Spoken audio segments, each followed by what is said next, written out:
Le gouvernement tunisien a salué les dernières données sur l'investissement direct étranger. Les experts indiquent que la hausse continue de l'investissement direct étranger, qui a progressé de 8% en 2022, reflète un changement positif après plusieurs années de ralentissement économique et d'incertitude pour les investisseurs européens.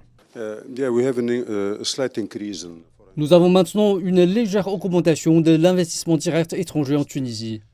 Nous sommes heureux d'avoir encore la confiance des investisseurs en Tunisie. Malgré la situation difficile que nous traversons, la Tunisie dispose encore d'avantages très compétitifs et plusieurs aspects, notamment les ressources humaines. Le ministre tunisien de l'économie et de la planification a ajouté que le gouvernement s'efforçait d'attirer davantage d'investissements dans le pays nord-africain. L'abondance de main-d'œuvre bon marché en Tunisie, qui réduit les coûts de production, demeurera un avantage concurrentiel. Dans le même temps, le gouvernement mettra également l'accent sur la promotion de l'innovation et de la technologie. Nous travaillons à améliorer le climat des affaires. Nous avons introduit 185 mesures pour moderniser l'écosystème, simplifier les processus et aussi simplifier les lois. En même temps, nous travaillons et faisons ce que nous pouvons pour améliorer le droit de l'investissement.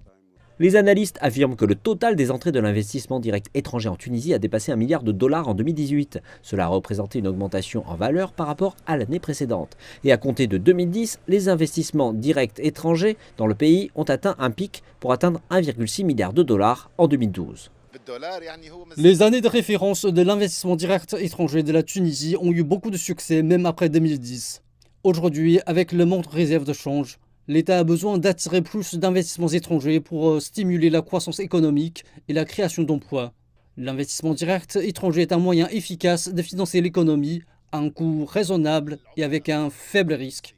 Les représentants de l'Union d'industrie, de commerce et d'artisanat, qui est le principal groupe de lobby des entreprises de Tunisie, ont exhorté le gouvernement à rationaliser les procédures administratives, à fournir des incitations aux investisseurs et à favoriser un climat propice aux investissements nationaux et étrangers.